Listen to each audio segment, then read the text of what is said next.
ఇవాళ యేసుక్రీస్తే లోకరక్షకుడు, యేసును నమ్ముకుంటేనేమో పరలోకం గ్యారంటీగా దొరుకుతుంది. యేసును నమ్ముకోకపోతే నరక శిక్ష గ్యారంటీగా నీకు దాపురిస్తుంది. యేసును నమ్ముకుంటే రక్షణ గ్యారంటీ, యేసును నమ్ముకోకపోతే నరకము గ్యారంటీ అని సువార్త చెప్పడం జరుగుతుంది. దీన్ని చూసి చాలా మంది గేలి చేస్తున్నారు. ఏమయ్యా, మీ యేసు పుట్టి 2000 ఏళ్ళు అయింది, అంతకన్నా ముందు 1000 సంవత్సరాల లోకం ఉంది కదా. యేసు పుట్టక ముందు ఈ భూమి మీద బ్రతికి చచ్చిపోయిన వాళ్ళ సంగతి ఏంటో చెప్పండి. యేసు ఒక్కడే మోక్ష మార్గమా? యేసు ఒక్కడే రక్షణ మార్గమా? మరి అలాగైతే యేసు పుట్టకనే ముందు భూమి మీద పుట్టి బ్రతికి కాలగర్భంలో కలిసిపోయిన కోట్లాది మంది సంగతి ఏంటి? వాళ్ళు యేసయ్య భక్తులు కారు కదా, యేసును గురించి వినలేదు కదా, యేసును నమ్మలేదు కదా, అప్పటి యేసు అనేవాడు భూమి మీదకి రానేలేదు కదా.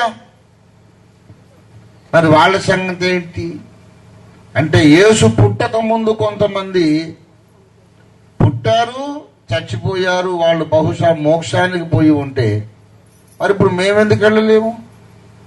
యేసు లేకుండా అన్ని కోట్ల మంది మోక్షానికి వస్తే ఇప్పుడు మేమెందుకు వెళ్ళలేము? యేసు ఒక్కడే మోక్ష మార్గం అని చెప్పడం అబద్ధము. అలాంటి మాట మీరు చెప్పను వద్దు, మేము వినను వద్దు బాబు. అది లాజికల్ గా లేదు, తర్కబద్ధంగా లేదు. మానవ జాతి ప్రారంభమయ్యాక ఎన్నో వేల సంవత్సరాలకు యేసు వచ్చాడు. నిన్నగాక మొన్న పుట్టి నేను ఒక్కడిని మోక్ష మార్గాన్ని నా ద్వారా తప్ప ఎవడు మోక్షానికి రాడని చెబితే, ఏం బాబు నీకన్నా ముందు చచ్చిపోయిన సంగతి ఏంటి అని అడగరు? బుద్ధున్నవాడు, జ్ఞానవంతులు అడగరు. మరి దానికి సమాధానం ఏంటి? యేసు కంటే ముందు చాలా మంది చచ్చిపోయారు కదా, వాళ్ళ సంగతి ఏమిటన్న ప్రశ్నకు బైబిల్ చెబుతోంది, వారికి కూడా సువార్త ప్రకటింపబడును. చచ్చిపోయిన వాళ్ళు ఎక్కడికో పోలేదు, ఇంకో ఊరికి వెళ్ళారు అంతే. చచ్చిపోయిన వాళ్ళు ఇంకో ఊర్లో ఉన్నారు, అక్కడికి కూడా దేవుడు వెళ్లి సువార్త ప్రకటించాడు. యేసునాథుడు వెళ్లి సువార్త ప్రకటించాడు, ఆత్మరూపిగా వెళ్ళాడు. అది ఆత్మల లోకం. ముందుగా చచ్చిపోయిన వాళ్ళ శరీరాలు భూమిలో కలిసిపోయినాయి, వాళ్ళ ఆత్మలు పోయి ఇంకో లోకంలో విశ్రమిస్తూ ఉన్నాయి. అక్కడికి యేసు ఆత్మరూపిగా వెళ్ళాడు అట. అదే పేతురు, మొదటి పేతురు పత్రిక 3వ అధ్యాయము 20వ వచనం, అవిధేయులైన వారి యొద్దకు అనగా చెరలో ఉన్న ఆత్మల యొద్దకు ఆయన ఆత్మరూపిగానే వెళ్ళి వారికి ప్రకటించను.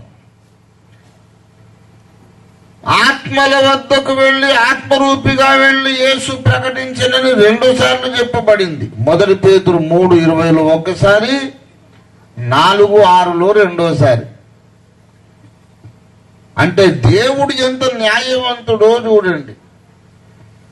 అసలు విషయం ఏమిటంటే, యేసు ద్వారా తప్ప ఎవ్వడు మోక్షానికి రాలేడనే మాట బైబిల్ ఖరాఖండిగా చెబుతుంది. అది మనం నమ్మొచ్చు, నమ్మకపోవచ్చు, మన ఇష్టం, అది వేరే విషయం. బైబిల్లో మాత్రం ఆ విషయంలో చాలా క్లారిటీ ఉంది. బైబిల్ సుస్పష్టంగా చెబుతున్న మాట ఇది. మీరు నమ్మండి, నమ్మకపోండి. నమ్మడానికి మీకు హక్కు ఉంది, నమ్మకపోవడానికి హక్కు ఉంది. కాదు పోమ్ అనేసేయచ్చు, నాకు నచ్చలేదు నేను నమ్మను అనేసేయచ్చు. కానీ బైబిల్ మాత్రం నిర్ద్వంద్వంగా ఖండితంగా చెబుతోంది. యేసు అన్నాడు, నేనే మార్గమును, నేనే సత్యమును, నేనే జీవమును, నా ద్వారా తప్ప ఎవడు తండ్రి వద్దకు రాడు. అంటే మోక్షానికి రాడన్నమాట. యేసుక్రీస్తును తమ సొంత రక్షకునిగా అంగీకరిస్తేనే ఒకడు మోక్షంలో ఉంటాడు. యేసుకు ముందు పుట్టి చచ్చిపోయిన వాళ్ళైనా, యేసు తర్వాత పుట్టిన వాళ్ళైనా, యేసుకు ముందున్న వాళ్ళైనా, యేసు తర్వాత ఉన్న వాళ్ళైనా ఈయన ద్వారానే పరలోకానికి వెళ్ళాలి. అది బైబిల్ చెబుతున్న స్పష్టమైన సాక్ష్యం. యేసు రాకముందే వాళ్ళు పుట్టి చచ్చిపోయారు కదా, ఇక వాళ్ళని ఏదో రకంగా తీసుకెళ్దాంలే అనుకుని దేవుడు కాంప్రమైజ్ కావడం లేదు. ఆయన కంటే ముందు పుట్టి చచ్చిపోయిన వాళ్ళని కూడా యేసు ద్వారానే పరలోకానికి తీసుకెళ్దాం అనుకున్నాడు. అంతకు ముందుండి చచ్చిపోయిన వాళ్ళకి ఎలాగండి ఇప్పుడు ఈయన ఎలాగ మాట్లాడతాడు, వాళ్ళు ఈయన ఎలా నమ్ముకుంటారు అనేది నీకు నాకు సమస్య. దేవునికి అది సమస్య కాదు. ఒకరికి సువార్త చెబుదాం అనుకున్నా, సారవకోట్లో చెప్పాలనుకున్నాను, కాదు కిట్టాలపాడులో సువార్త చెప్పాలనుకున్నాను. నేను వచ్చేసరికి వాడు కిట్టాలపాడులో లేడు, పని ఉందని చెప్పి వైజాగ్ వెళ్ళిపోయాడు. అప్పుడు సువార్త చెప్పలేనా నేను? కారు ఎక్కేనంటే 2 గంటల్లో విశాఖపట్నంలో ఉంటా,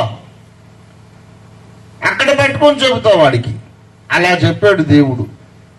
దేవుడు నరావతారం ఎత్తి భూమి మీదకి వచ్చేటప్పటికీ, ఆయన సువార్త భూమి మీద వ్యాపింపజేసేటప్పటికి కొన్ని కోట్ల మంది భూమి మీద నుంచి వెళ్ళిపోయి ఇంకో లోకంలో ఉన్నారు.